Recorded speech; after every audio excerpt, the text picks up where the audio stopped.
എന്റെ ട്യൂഷൻ മോനെ ഇങ്ങോട്ടൊന്ന് തിരിഞ്ഞേ. മനസ്സിലായിരുന്നോ? ഞാൻ പേർക്ക് വല്ല പെരിച്ചാഴിയായിരിക്കുമെന്ന്. ഞങ്ങളുടെ വീടിന്റെ അപ്പുറത്തും ഇപ്പുറത്തും 14, 15 പൈസയുള്ള ചെറുതുകളുടെ ബഹളമാണ്. ഒരുത്തം കണ്ടവനെ ഈ പ്രായത്തിൽ ഇങ്ങനെ തുടങ്ങിക്കൂടാ. നീയൊക്കെ എവിടെ ചെന്ന് എത്തുവാടാ? ആട്ടെ, ഇന്നലെ നീ എന്താ ക്ലാസ്സിൽ വരാഞ്ഞത്? മേലാൽ ഇത് ആവർത്തിക്കരുത്.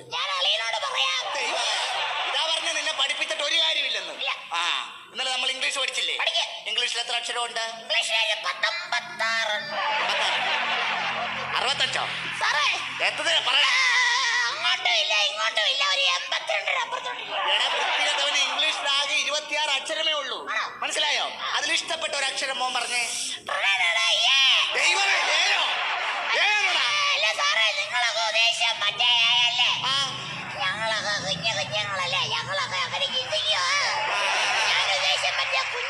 ഭാഗ്യം ദൈവമേ. അപ്പൊ മോനിങ്ങനെ മര്യാദക്ക് സംസാരിക്കണം കേട്ടോ. ഇത്ര ആൾക്കാരൊക്കെ വന്നിരിക്കുന്നതാണ്. നോക്കി നോക്കി സംസാരിക്കും കേട്ടോ. നമുക്ക് നിറത്തെ കുറിച്ച് പഠിക്കാം. കുഞ്ഞാക്കോന്റെ പടമല്ല നിറം. കുഞ്ഞാക്കോന്റെ പടം നിറം, അത് വേറെ. നമ്മൾ പഠിക്കാൻ പോകുന്ന നിറം. നിറത്തിന് നമ്മൾ ഇംഗ്ലീഷിൽ എന്ത് പറയും? കളേഴ്സ് എന്ന് പറയും. മനസ്സിലായോ? ചുവപ്പിന് നമ്മൾ ഇംഗ്ലീഷിൽ എന്ത് പറയും? നീലയ്ക്ക് നമ്മൾ ഇംഗ്ലീഷിൽ എന്ത് പറയും? ബ്ലൂ. Very good. അങ്ങനെയാണ് നീലം എന്നുള്ളതിന് ഇംഗ്ലീഷിൽ എന്ത് പറയും? ഒറ്റയടിക്ക് നിന്റെ ബ്ലൂ ഞാൻ താഴെ ഇടും. ഞാൻ മര്യാദക്ക് നിന്നില്ലെങ്കിൽ കേട്ടോ. ഇനി നമുക്ക് കണക്ക് പഠിക്കാം. നീ കണക്ക് അതെനിക്കറിയാം. അതല്ല, കണക്ക് പഠിക്കാം എന്നാണ് ഞാൻ പറഞ്ഞത്. കണക്കിന് നമ്മൾ ഇംഗ്ലീഷിൽ എന്ത് പറയും? എന്തെങ്കിലും പറയുമ്പോൾ സ്ഫുടമായിട്ട് പറയണം. മാറ്റീസ് നല്ല കണക്കിന് പറയുന്നത്. കണക്കിന് നമ്മൾ ഇംഗ്ലീഷിൽ പറയുന്നത് മാത്യൂസ്. മനസ്സിലായോ? അത് തന്നെ. മാഷ മോനോട് അങ്ങനോട് ചോദ്യം ചോദിക്കട്ടെ. 2 2 4 4 4 8 8 8 16. അങ്ങനെയാണെങ്കിൽ 2986 3824 എത്ര?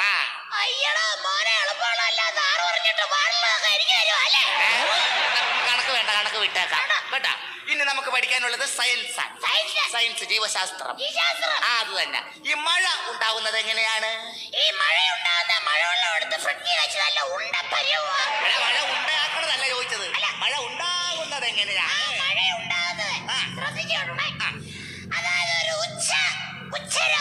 മുക്കാലിലൊക്കെ അങ്ങനെ കണക്കുള്ള നമ്മുടെ അറബിക്കടലിലെ വെള്ളമെല്ലാം കൂടെ മടക്ക് ആകാശത്തിലേക്ക് പോകും.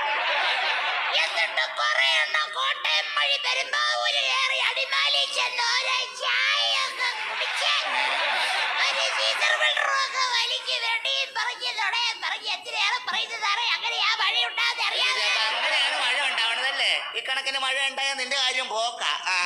ഇനി ബയോളജി, ചരിത്രം കേട്ടോ. മരങ്ങൾ വച്ച് പിടിപ്പിക്കുന്നത് എന്തിനാണ്? നീ വന്നപ്പോ അതിന് പോക്കിത്തരം പറഞ്ഞുകൊണ്ട് നടക്കണം കേട്ടോ. എടാ, മരങ്ങൾ വച്ച് പിടിപ്പിക്കുന്നത് കാക്കയ്ക്കും പക്ഷിക്കും ഇടാനല്ല. മരങ്ങൾ വച്ച് പിടിപ്പിക്കുന്നത് മണ്ണൊലിപ്പ് തടയാൻ. ചോദിക്കൂ. നമ്മുടെ ആണുങ്ങളുടെ മൂക്കിന് താഴെ മീശ വെച്ച് പിടിപ്പിക്കുന്ന മൂക്കൊലിപ്പ് തടയാനാണ്. വിവരമില്ലാത്തവനെ ദുഷ്ട. ഇങ്ങനെ മാറിയില്ലടാ ഇങ്ങോട്ട്. ഇടിച്ചു നിന്നെ. മോൻ ആടിനെ ഇഷ്ടമാണോ? ആടിനെ ഇഷ്ടമാണോ? ആടിനെ ഇഷ്ടമാണല്ലോ. അങ്ങനെയാണെങ്കിൽ ഈ ആടിനെ കൊണ്ടുള്ള 3 പ്രയോജനങ്ങൾ, 3 ഗുണങ്ങൾ എന്തൊക്കെയാണ് മോനെന്ന് പറഞ്ഞേ? ആടിനെ കൊണ്ടുള്ള 3 ഉപയോഗങ്ങൾ. നമ്പർ 1, ആട് നമുക്ക് പാൽ തരുന്നു. ഓക്കെ. നമ്പർ 2, ആടിന്റെ അമ്മ നമ്മൾക്ക് പാൽ തരുന്നു. നമ്പർ 3, ആടിന്റെ അമ്മൂമ്മ നമുക്ക് പാൽ തരുന്നു. ഇത്രയും പാല് കുടിച്ചാൽ മതി. ഇനി പാല് കുടിച്ചോണ്ട് പോകല്ലേ. ഇനി നമുക്ക് വേറൊരു പരിപാടിയിലേക്ക് കിടക്കാം കേട്ടോ. മോൻ ഇഷ്ടപ്പെട്ട ഒരു പക്ഷി, അതായത് പക്ഷിയുടെ പേര് പറഞ്ഞേ. എനിക്ക് അന്വേഷണം അറിയാം. കാക്ക നമ്മുടെ ദേശീയ പക്ഷി അറിയാം. ദേശീയ പക്ഷി? ദേശീയ പക്ഷിയാണോ കാക്ക? സംസ്ഥാന പക്ഷി. എന്റെ പൊന്നു സാറേ, അറിവില്ലാതെ പറഞ്ഞാണേ. ജില്ലാ പഞ്ചായത്തിന്റെയാണ്.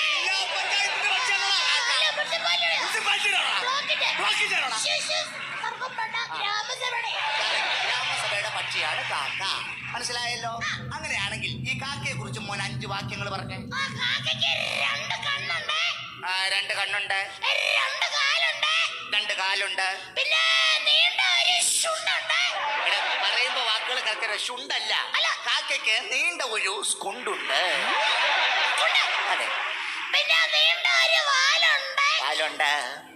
വാലിന്റെ ഒക്കെ അടിയിലായിട്ട് നടക്കണേ. എനിക്കറിയാലോ. എന്നതാണ്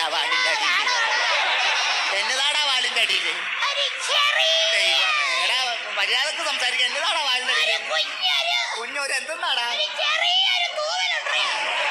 ഭാഗ്യം രക്ഷപ്പെട്ടു. സാറ് തെറ്റിദ്ധരിച്ചല്ലേ? ആ. സാറ് എന്തുകൊണ്ടാണ് ഈ സാറേ? ആട്ടെ മോൻ ഇന്നലെ പഠിപ്പിച്ച പാഠഭാഗങ്ങളിൽ നിന്ന് എന്തെങ്കിലും ഉണ്ടെങ്കിൽ ഇങ്ങോട്ട് ചോദിച്ചേ. സാറേ, ആ. സാർ ഇത്ര നേരം എനിക്ക് ഓരോരോ ചോദ്യങ്ങളൊക്കെ ചോദിച്ച് ഷൈ ചെയ്തിരിക്കുവല്ലേ? ആ.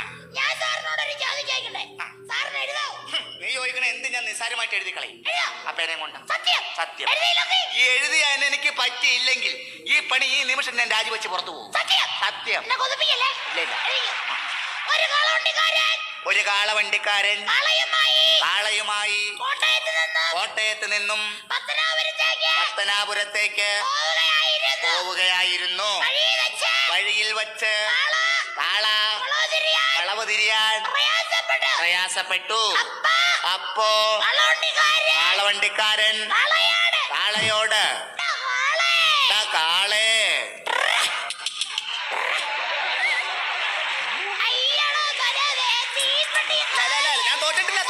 ഞാൻ തോറ്റിട്ടില്ല നീ ഒന്നും കൂടി പറഞ്ഞു. ഞാൻ എഴുതും. അപ്പോ കാളവണ്ടിക്കാരൻ കാളയോട് "ദാ കാളേ സമ്മതിച്ചു. നീ പറഞ്ഞ പോലെ തന്നെ ഞാൻ തോൽവി സമ്മതിക്കുന്നു. ഈ പണി ഞാൻ ഇവിടെ വെച്ച് രാജിവെക്കുന്നു. സന്തോഷമായല്ലോ? എടാ നീയൊക്കെ ഒരു കാര്യം ആലോചിക്കണം. എടാ നിന്നെയൊക്കെ വളരെ കഷ്ടപ്പെട്ട് ബുദ്ധിമുട്ടി തെണ്ടിയാടാ പഠിപ്പിക്കുന്നേ.